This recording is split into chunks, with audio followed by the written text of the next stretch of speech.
कृष्णाय वासुदेवाय हरे परमात्मने प्रणतः क्लेशनाशाय गोविंदाय नमो नमः। प्यारे मित्रों, जय सिया राम, जय माता दी।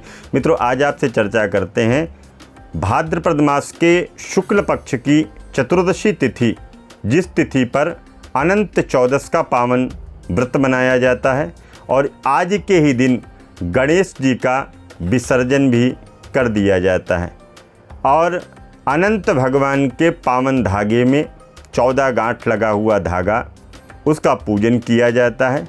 और पूजन करने के बाद में पुरुष वर्ग अपने सीधे हाथ की बाजू पर और मातृ वर्ग अर्थात स्त्रियों को, महिलाओं को उल्टे हाथ की बाजू पर उस धागे को बांधा जाता है और इस धागे को 1 वर्ष तक बांध करके रखा जाता है।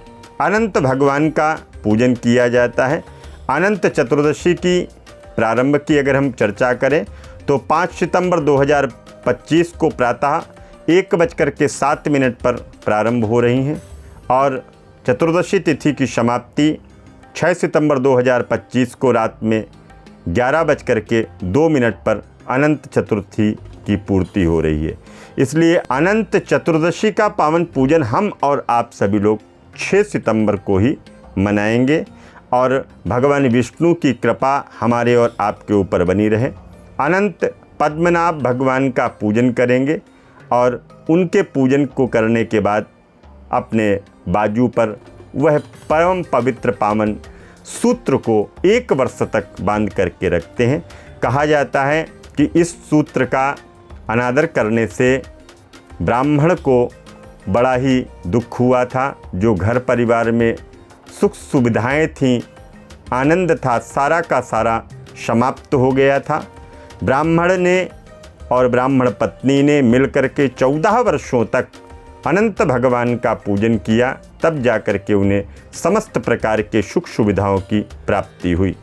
मित्रों, इसके साथ साथ हम आपसे चर्चा करें कि अनंत जो धागा होता है, 14 गांठ वाला धागा बनाएं कैसे। हल्दी और कुमकुम से रंगा हुआ ये धागा और उसमें 14 गांठ बंधी हुई, ब्राह्मण इत्यादि से भी बनवा सकते हैं और स्वयं अपने घर पर भी बना सकते हैं। कलश मूर्ति की स्थापना भी आपको करनी होती। अनंत शेष भगवान जो कि लेटे हुए भगवान विष्णु की कलश या मूर्ति का चित्र आपको स्थापित करना होता, उन्हीं का पूजन करना होता। तुलसी के पत्ते हैं, मिठाई है, पंचामृत है, चढ़ाना होता है और विष्णु भगवान के सहस्त्र या अनंत अष्टोत्तर शत नामावली का पाठ करना होता है।